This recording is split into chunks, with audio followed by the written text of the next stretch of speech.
about turbo air, Graham. Right. And so that part was interesting. And finally, then 3-4 weeks later, we have breakfast, and you say, hey, you want to do a turbo air thing? Okay. Well, let's just get into Yep. it, shall we? Sure.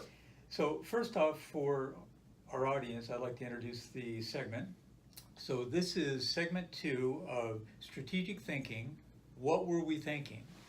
And it's an opportunity for people who haven't been here as long as others to learn from the past, to understand the past, and to illuminate how strategic thinking can occur over time.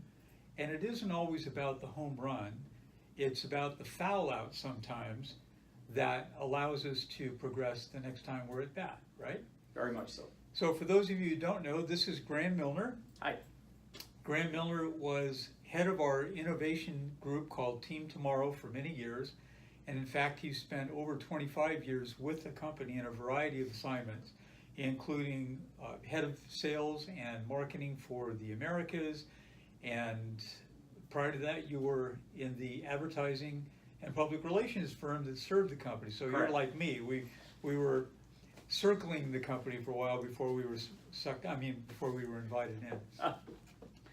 So Graham has a lot of experience with us, and particularly around a topic that many of you may not have heard about.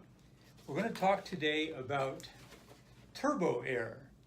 Turbo air, I'll let Graham describe what the product is actually intended to do. So turbo air was designed to be the first, think of air in a can, but this was going to be air in a can on a reusable basis. So it was an innovation that allowed people to blow a continuous stream of very powerful air. It actually timed that the airstream out of that thing was about 40-45 miles an hour, and it was seen as a way to clean electronic devices, as a way to clean off workbenches, really as, if you think of it as an indoor substitute for the outdoor blowers that gardeners now use instead of brooms. Now, Graham, this also is more sustainable than a can of air, right? And that was part of the positioning. People were buying cans of air, but A, after a few depressions of the actuator, it runs out, and B, you got to keep buying them over and over, and they're not necessarily cheap. Right. So I won't take this out of the package because it's one of the original packaged ones, and like a Barbie doll or an action figure, I'm going to keep this until it's worth a lot more. So Graham, that was the first type of product we'd ever made like that, which didn't use a consumable. It was still a maintenance item. But how did we decide to go into that type of product? We in Team Tomorrow were looking for white space, so products that didn't yet exist in the marketplace for which the WD-40 brand would be appropriate. And we charged Gad Shannon, coincidentally the guy that did all the design work on the Smart Straw, to go and look. And some of what I just said, Gad realized that there was this space between an outdoor blower, the rise of indoor handheld vacuums. There was no indoor blower.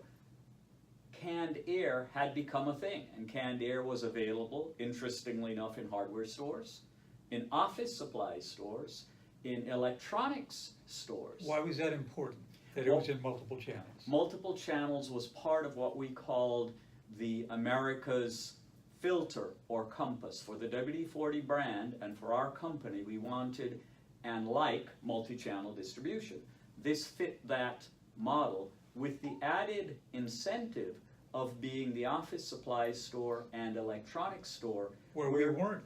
Exactly. Got it. We were not there. So it was seen as an innovation that allowed multi-channel distribution that was appropriate for the WD-40 brand, that would expand our current distribution base with that brand while not cannibalizing the original WD-40.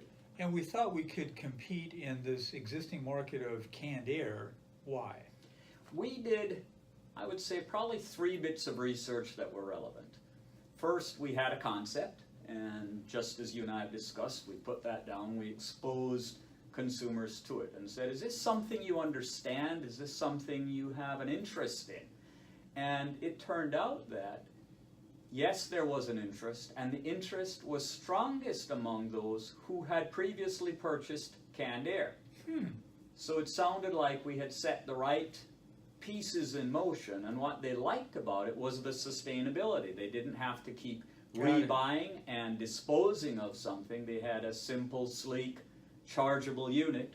And after that, we then skip forward, we made a couple prototypes. We put them in the hands of potential users and said, do you like this? Right. And they said, we like 3 or 4 things. We love the fact that it lasts a very long time with each charge. So unlike canned air, it doesn't run out. We love the fact that in a way it's sustainable. We don't have to throw away a can. We love the powerful jet of air. We're surprised that something this small can generate that much force. And the air came out at 40 to 45 miles an hour. And those were the types of responses we hope to get. So it served our purposes for multiple channels. It was an area that expanded channels, and it was sustainable, that met a market need as per our market research. Correct. So how did we go to market with it? How did we decide to commercialize this? Good question, Stan. What we decided to do was first look at 2 options, a direct TV option, and there was a price question. The research had indicated that our preferred price at $34.95 might be a little high, and better volume could be garnered at $29.95. And we thought, what if we do a direct TV test at $19.95, $29, and $34 to determine where the potential sweet spot was? Now, how do you do that in the same product, different pricing? Do you do it by region? The direct television channel is great for that type of work in that it can do it regionally. Okay. And it does it I'm all in the time. Ohio and I don't see the $39 price, I see the $19. Precisely. Got it. Precisely. So that was thought 1. And thought 2 was we had some interest from our current customer base.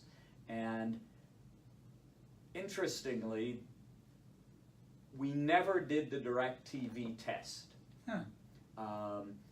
And we had agreed to a minimum production run, which the WD-40 company always upholds its agreed contracts. And so we bought 50,000 of these units. We owned them.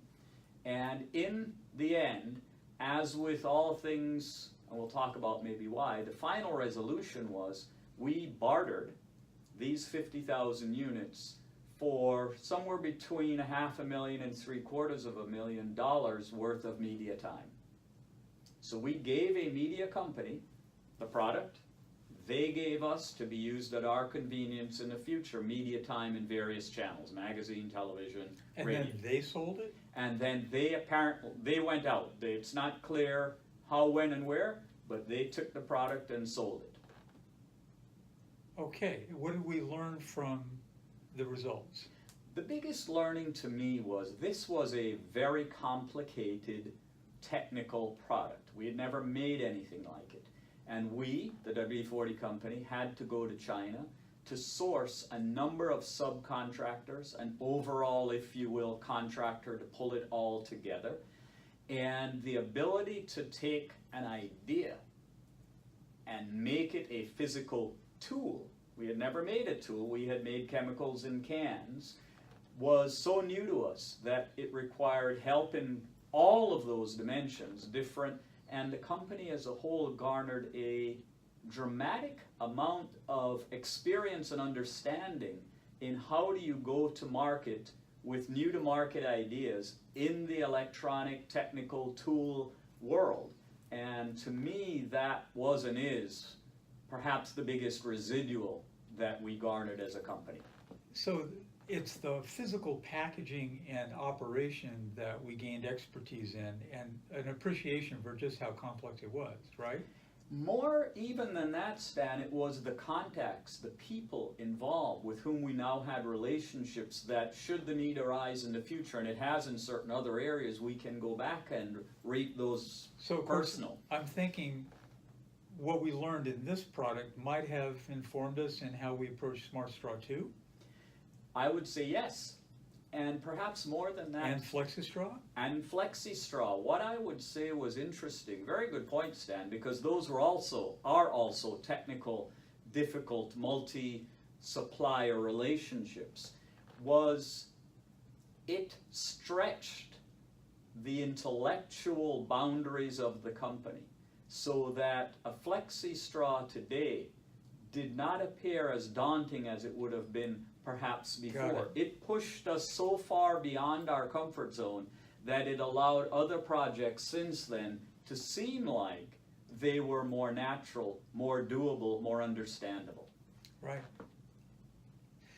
So back to the commercialization strategy where we bartered for the airtime. We gave it to somebody else to test for us.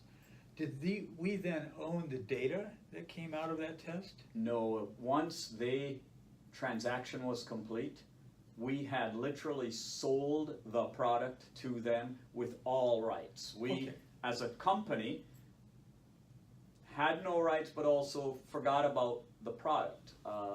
And we did that because we had made a strategic decision not to attempt to commercialize it on our own dime. That is correct. Okay.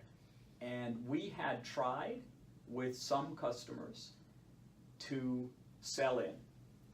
And another learning was, in this dramatic step forward in terms of what this was versus what we were comfortable with in the past, there were instances where the sales team, the marketing team, prioritized more what I would describe as comfortable projects in order, and I would say we, the innovation team, had perhaps not captured fully the hearts and minds of the marketing, sales, and maybe even, the marketing and sales team.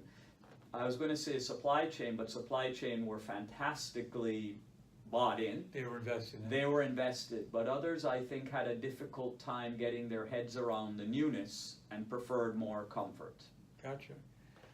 Well, stretching is always uncomfortable, and it always results in growth.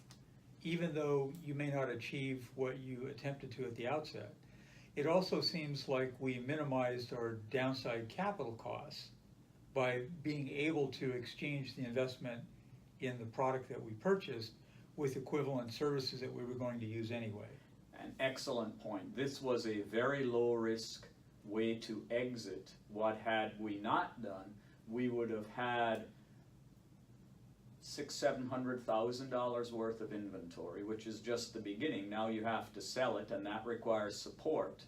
And there is no guarantee. There was research done that demonstrated this had high potential, but that's conceptual. The risk was deemed too big at the time. Gotcha. Yeah. Well, not every strategy works, and not every strategy fails in the way you think it fails. This is all about the story going back in time. In my experience, innovation equals uncertainty and experimentation. And without that uncertainty and experimentation, nothing new ever gets created. And also, nothing new is created in exactly the same way it's envisioned to begin with, right? Yes. So you mentioned BlueWorks earlier. This has somewhat of a bearing on TurboAir. The multiple formula that we created in BlueWorks became specialist.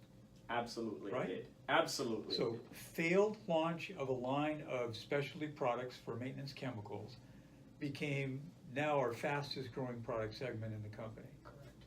And without BlueWorks, truth be told, likely no specialist. Again, a stretch, an ability to see that we could do it, and then an ability to see, wait a minute, we needed the power of the shield.